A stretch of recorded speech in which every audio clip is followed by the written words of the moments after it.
নাড়তে থাকবো 10 থেকে 15 মিনিট ধরে আমরা নাড়তে থাকবো। আমাদের পার্ট 1টা আমাদের পেজে দেওয়া আছে, দেখে নেবেন।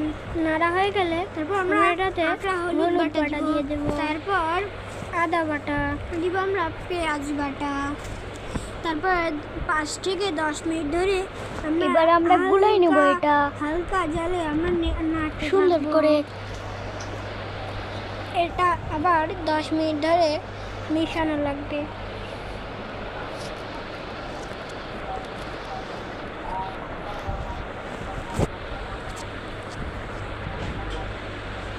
আমাদের নাড়া শেষ।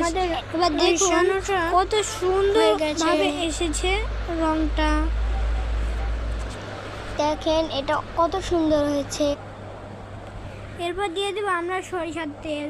ওটাকে ব্যালেন্স করার জন্য ওই সরিষার তেলটুকু দেওয়া হয়েছিল। এবার আমরা নাড়তে থাকবো। এইবারও 10 থেকে 5 মিনিট মতো নেড়ে নিব। আর এটা কিন্তু 6 মাস ধরে সংরক্ষণ করে খাওয়া যাবে।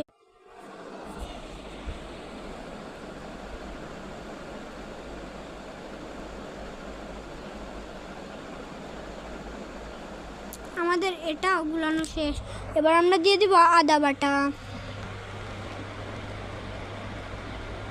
এবার সরিষা বাটা। এই সরিষা বাটাটা না দিলেও হবে।